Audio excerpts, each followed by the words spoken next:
मासूम बच्चा जिसकी उम्र 13 साल थी, वो एक दिन छुट्टी करता है मदरसे से, लेकिन जब वो मदरसे जाता है वो इतना तशद्दुद करते हैं कि बच्चे की डेथ हो जाती है। उन्होंने उसको ही मारा, मुझे ही मारा। बैठे हम जाके तो वो बेहोश हो गया। चीखने की आवाज़ आती थी, 10-15 मिनट चीखने की आवाज़ें आई है। मुझे वो सर्जन ने साइड में बुलाया, 2% चांसेस है इसके बचने के। सांस रुक रही थी ना, उसको फेफड़ों तक पसली उनके फेफड़ों तक चली गई थी। वालदा ने ज़हनी टेंशन बहुत ली या बुजुर्ग से ज़्यादा, उसको 2 दफ़ा हॉस्पिटल में ड्रिप लगवा के आ चुके हैं हम। हमारे आंखों को पानी भी खुश्क हो गया, 8 दिन हो गए हम। अस्सलाम वालेकुम नाज़रीन, मैं हूं आपका मेज़बान अली तारिक और आप देख रहे हैं कैपिटल टीवी। नाज़रीन, एक हफ़्ता पहले बहुत ही अफसोसनाक वाक़या पेश आया है समनाबाद के इलाके में। वाक़या ये था कि एक मासूम बच्चा जिसकी उम्र 13 साल थी, वो एक दिन छुट्टी करता है मदरसे से, और छुट्टी भी इस वजह से करता है कि लाहौर में बारिशें बहुत ज़्यादा थी, पानी खड़ा हुआ था।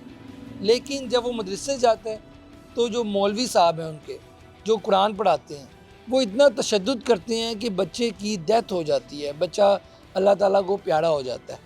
आज हम ये मामला कैसे हुआ सारा वो पता करने आए हैं। हमारे साथ जो अंस है, जिसकी डेथ हो गई है बच्चे की, उसका छोटा भाई मौजूद है, अशर मौजूद है, और उसके दादा जान मौजूद है। ये सारी बात जो है हम इनसे जानेंगे।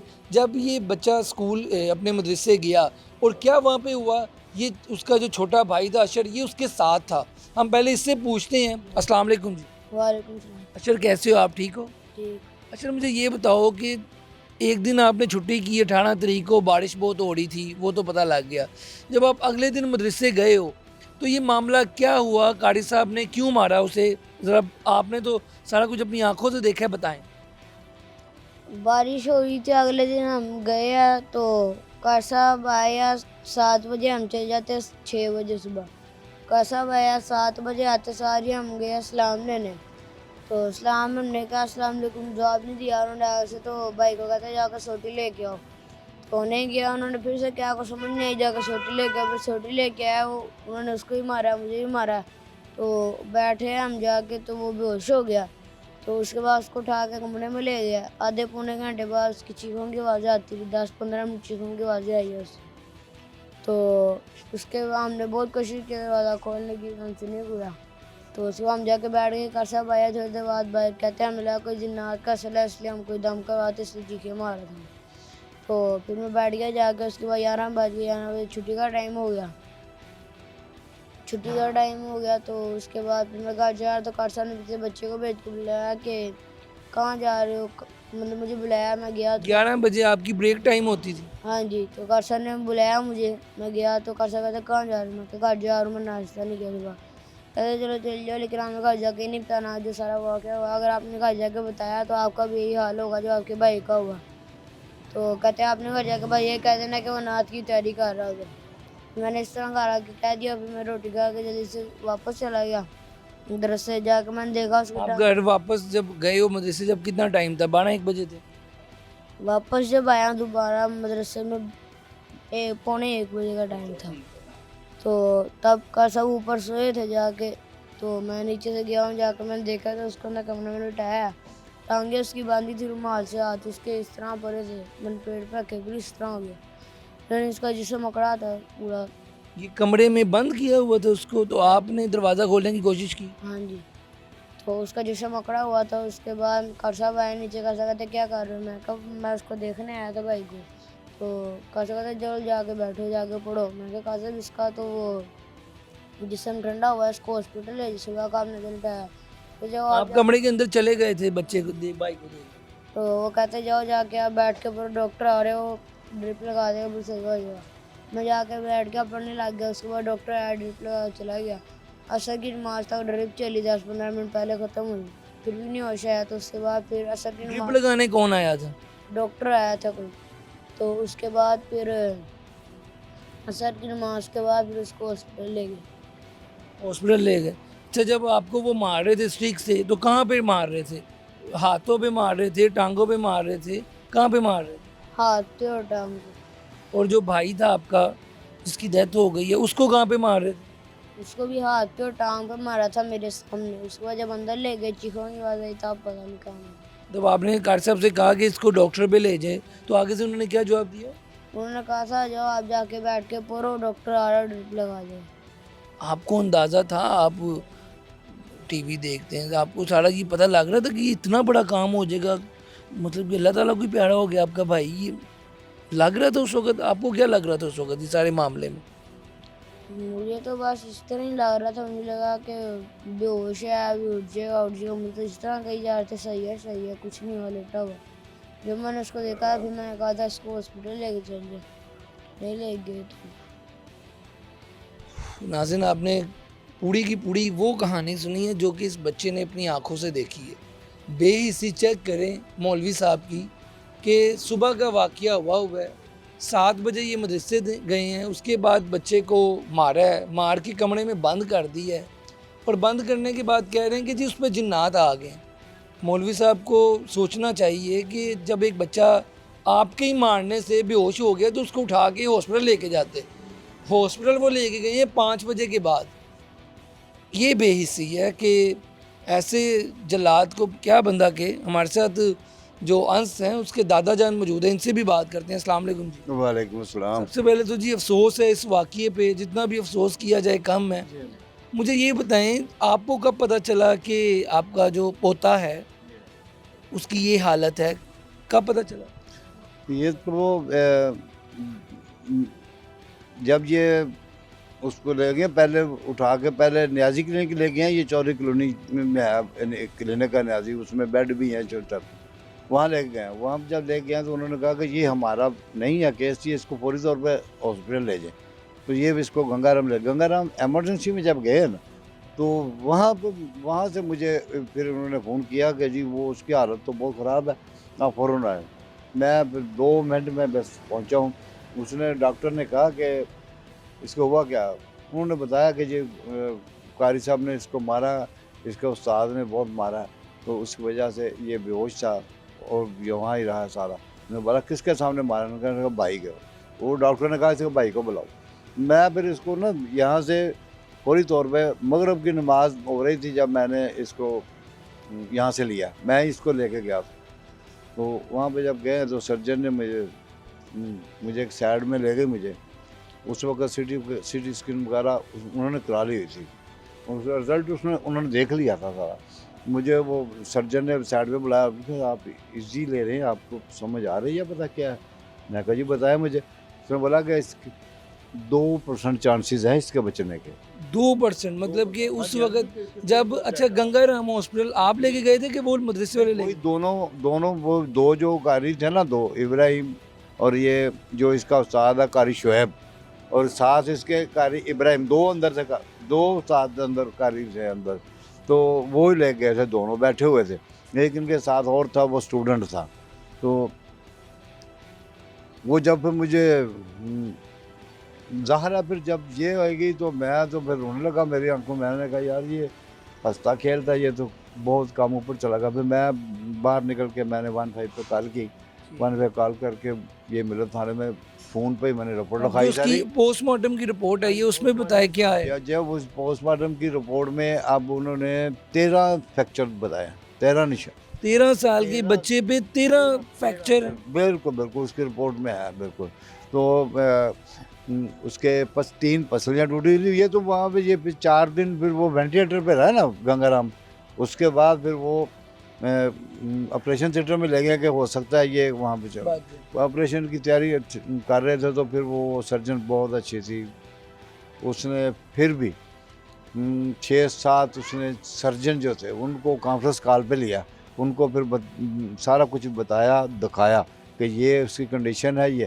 तो उन्होंने फिर मना किया, उन्होंने बोला कि ये हालांकि मशीन फेर दी थी, तैयारी थी फुल, तो उन्होंने कहा कि ऑपरेशन नहीं करना। ये 3 दिन पहले वेंटिलेटर पे जो रहा है, 4 दिन जो भी रहा है, तो ये जो स्टिक थी डॉक्टरों ने क्या बताया कि कहाँ लगी है? कोई दिमाग पे भी लगी? हाँ जी, तो वो इसकी वो जो वही मैं कह रहा हूँ ना, वो जो इसके दिमाग के नीचे वेन आती है ना गर्दन की, वहाँ पे निशान थे इसके। तो वो फिर एक्सरे किया, वो ये तो हमें वहाँ पे बता दिया था उन्होंने कि इसकी 3 पसलियाँ टूटी हुई हैं। तो सांस रुक रही थी ना, उसके फेफड़ों तक पसली उनके फेफड़ों तक चली गई थी। पता नहीं कैसे मारा है, क्या किया है। और ये तो अब अभी उसका रिमांड लेंगे तो वो सही बताएगा। मुझे ये बताएं, जब बच्चा 11 बजे वापस नहीं आया तो अक्सर पहले भी ऐसा होता था कि नहीं आता था, आपने जब नहीं आपको लगा कि 11 बजे ये नहीं आया नाश्ते के टाइम, तो कोई मसला गड़बड़ हो सकता है, या आपको लगा कि रूटीन का काम? नहीं वो असल में दुबई, इसके वालिद दुबई है ना, वो दुबई में इसके उस्ताद राब्ते में थे। 1 बजे पौने 1 बजे फ़ोन किया था, तो वो कहते हैं कि मुझे बड़े रिलैक्स मूड में, बट साहब क्या हाल है, दुबई का क्या मौसम है, कारोबार ठीक है, काम चल रहा है? इन्होंने बोला हाँ ठीक है जी, चल रहा है। तो वो बड़े रिलैक्स मूड में बोल रहा है, वो आपका बेटा ना ज़रा वो यार मैं 2 स्टिकें लगाई थी तो वो बेहोश हो गया, तो वो अब वो ठीक हो रहा है बस वो। तो फिर कहते 2 घंटे बाद मुझे परेशानी हुई, तो मैंने पूछा नहीं वो ठीक है, बस अब वो खराटे ले रहा है, सो रहा है। यानी उसको भी ये गलत बयानी कर रहे हैं। अगर उस वक्त, मगर इनको तो ये पता था कि वालिद साहब से वो राब्ते में है, या इसको पहले आते थे 11 बजे, ये नाश्ता करने आते थे दोनों। तो इसको उन्होंने बहुत प्रेशराइज किया हुआ कि आपको यही हाल करेंगे, अगर बताया तो ये नाश्ता करके फ़ौरन आ जाओ। तो उन्होंने कहा कि नाच की तैयारी, घर बताना कि नाच की तैयारी करवा रहे हैं। अभी इसकी वालदा का क्या हाल है, क्योंकि हमने तो ये सुना है कि वो भी बड़ा अभी उसकी वालदा ने ज़हनी टेंशन बहुत ली हुई है, ज़रूरत से ज़्यादा। उसको 2 दफ़ा हॉस्पिटल में ड्रिप लगवा के आ चुके हैं हम, 2-3 दफ़ा हॉस्पिटल ले चुके हैं। वो अपने होशो-हवास में कायम नहीं है अभी तक। पोते का और दादे का ताल्लुक तो वैसे ही बड़ा प्यारा होता है, तो आपका अंश के साथ कैसा ताल्लुक था? मतलब कि वो एनर्जेटिक था, उसके बारे में बताएं। बहुत बहुत प्यारा था, यकीन करें। हालांकि ये अशर ये थोड़ा बहुत ये भी तेज़ है बहुत होते, मगर वो बहुत सुलझा हुआ था। वो बाप को कह रहा था, 22 पारे हिफ्ज़ किए उसने, और अपने बाप से शेयर कर रहा था कि अब्बा मैं आपको सरप्राइज़ दूंगा इंशाल्लाह, ये जो थेरेपियाँ आएगी ना वो आप मेरे पीछे पड़ेंगे। हैं? तो अब क्या करें, अब तो हमारे आँखों को पानी भी खुश्क हो गया। 8 दिन हो गए हम यही सारा दिन में 5-5 10-10 दफ़ा हम इंटरव्यू दे रहे। अब तो हमारी आँखों के खुश्क हो गए हैं, सही पूछते हैं तो अब। तो वो यानी वो इसका एक्टिव था और समझदार था, और वो इतना शरारती नहीं था, बस सुलझा हुआ था।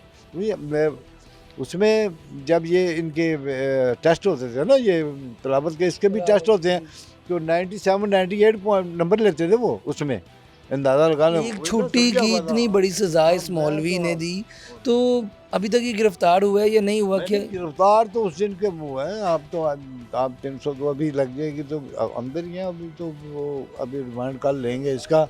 डीएसपी साहब आए हुए थे, डीएसपी तो ताउन कर रही है पुलिस। बहरहाल बहुत डॉक्टरों ने भी वहाँ पे भी बहुत ताउन किया। चोटें ही ऐसी जगह पे लगी थी। हालांकि गंगाराम में भी 5-5 6-6 सर्जन एट ए टाइम इसके सर पे रहे हैं, यानी हर किस्म की वो। अभी ये पुलिस में जो है हमारी सारे एक जैसे नहीं होते जैसे ही, मगर बहुत ही ताउन कर रहे हैं। वो कहते हैं जी हमारा भी बेटा हाफ़िज़ कुरान है, ये शहीद है, ये हम इस शहीद के खून से हम गद्दारी नहीं कर सकते। मुझे कुछ हुआ है वो हम इंशाल्लाह ताला इनके साथ पूरा ताउन करेंगे और कर रहे हैं। मुझे ये बताएं कि घर में जो अंश साहब, ये कितने बहन भाई थे, ये ज़रा बताएं। और दूसरा वाला साहब इसके दुबई होते थे, तो वो कब आए पाकिस्तान और आपने उनको बताया, वो ज़रा बताएं। वो उसी जब जिस वक्त उसने मुझे बताया ना कि 2% चांसेस हैं बचने के गंगाराम में, तो बाहर निकल के मैंने 15 कॉल से पहले मैंने इसको फ़ोन किया। फिर तो मैंने कहा कि तुम फ़ौरन आ जाओ, फ़ौरन आ जाओ। अब ऐसे भी जैसे एकदम तो आदमी वहाँ पे दुबई में पता अपने पास की बात थोड़ी होती है, सीट करवानी ये करवानी।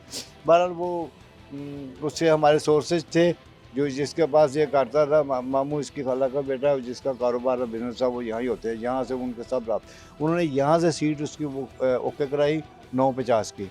तो ये इतना फिर ज़हनी टेंशन में हो गया। ये कभी कहता था मैं नहीं वो देखें ये कैसे हो सकता है, ये नहीं होता होगा। आप था मैं फिर बहुत गुस्से में हो गया। मैंने कहा मैं कह रहा हूँ कि इसी वक्त तुम फ़ौरन आ जाओ, क्योंकि मुझे तो कंडीशन बताई थी ना सर्जन ने यहाँ। तो वो फिर उसकी सीट करा दी। फिर शारजा से दुबई बैठना था, वो रश हो गया, ऐसी वो यार्ड में जाके बैठ गया। जैसे ज़हनी टेंशन उसने भी ली, उसकी वो फ्लाइट मिस हो गई। फिर दोबारा सुबह की फ़्लाइट कराई, वो सियालकोट की थी। वो सियालकोट दूसरे दिन यानी वो आ गया, दूसरे दिन ही वो आ गया तकरीबन 12 बजे। 11 बजे की फ़्लाइट थी, यहाँ से लड़के को क्या भेजा। मैसेज क्या देना चाहेंगे वालिदैन को, क्योंकि उस मदरसे में बाकी बच्चे भी पढ़ते होंगे, ये वाक़या पेश आया आपके पोते के साथ, क्या मैसेज क्या देना चाहेंगे? बहुत से माँ बाप के बच्चे पढ़ते हैं, हर माँ बाप को क्या मैसेज देंगे ये बताएं आप। देखे जी, वो तो देखे जी, ये हमारे मोहल्ले में पहले भी 2-3 केस हो गए हैं। ये वो बस ऐसे ही डरते कि इनको प्रेशराइज़ करते हैं कि जी वे बताएं आप। बताएं ना, ये वो एक की टांग टूटी है, एक के सामने मसाले पे टांग मारे, इसका पेशाब रुका हुआ था। ये कल भी उसने एक मीडिया पे बच्चा वो आया हुआ था, उसने बताया था कि मुझे ये ऐसे किया। तो ये तो तशद्दुद के तो ऐसे तो वाक़यात होते हैं, मगर ये जो इस किस्म का जो वाक़या जो इन्होंने कमरे में बंद करके किया है ना, ये मैं तो सबको ये मशवरा दूंगा कि ऐसे मदरसों में बिल्कुल बच्चों को भेज के बेफिक्र नहीं होना चाहिए। जैसे आदमी कहता है जी मैंने दीनी तालीम पे डाला है, मुझे कोई फ़िक्र नहीं है, मैं तो मुसलमान है, कारी हैं, या इनके ऊपर कोई एतमाद ना करे, तो इनको फौरी तौर पर बल्कि ये हमारी देखें, हम रहते हैं मुसलमान ममालिक में, इस्लामी जमहूरिया पाकिस्तान हमारा मुल्क है, इसमें अगर ये भी कंट्रोल नहीं कर सकेंगे तो फिर क्या अल्लाह ही हाफ़िज़ है इनका, कि भाई इन कारियों को जो जिस मदरसे में तशद्दुद की रिपोर्ट आती है उसको बिल फौर इन्होंने को बंद करना चाहिए, और फिर कारी की एक लिमिट होनी चाहिए कि कौन सा कारी पढ़ाएगा, जिसको पहले तरबियत हो, कम अज़ कम ट्रेनिंग हो। उसकी क्वालिफिकेशन हो कि भी वो इस लायक है कि ये बच्चों को तालीम दे सकता है, बिल्कुल ठीक है नहीं दे सकता। और मैं गवर्नमेंट अपने आला हुकाम से भी पुरजोर अपील करता हूँ कि उसके ऊपर फौरी तौर पे एक्शन लिया जाए, क्योंकि किसी माँ का लख्त जिगर ऐसे ना जाए। उसके वालिद साहब मौजूद हैं हमारे साथ। पहले हमने उसके दादाजी और उसका जो छोटा भाई है उससे बात की थी। अस्सलाम वालेकुम जी। सर ये बड़ा अफसोसनाक वाक़या है, इस पे तो बात करते हुए भी समझ नहीं आ रही क्या पूछें, लेकिन जो दादाजी ने उसकी बात बताई है कि आपसे भी रब्ता था मौलवी का, तो आपसे रब्ता करके मौलवी साहब ने क्या आपको बात बताई पहले? जी, मैं वो इस तरह है कि वाक़या तो हुआ है सुबह 7:30 बजे का। जो उधर मौजूद थे बंदे, उन्होंने बच्चे ने मेरे ने बताया कि इतने बजे वाक़या हो गया, बच्चा बेहोश हो गया था, और बेहोशी की हालत में उसको बजाय इसको हॉस्पिटलाइज़ करने के या उधर करने के, वो उसको जो है ना पकड़ के अंदर एक कमरे में बंद कर दिया गया। 2 का ये कमरे में बंद करने वाला क्या इसका कॉन्सेप्ट था मौलवी का?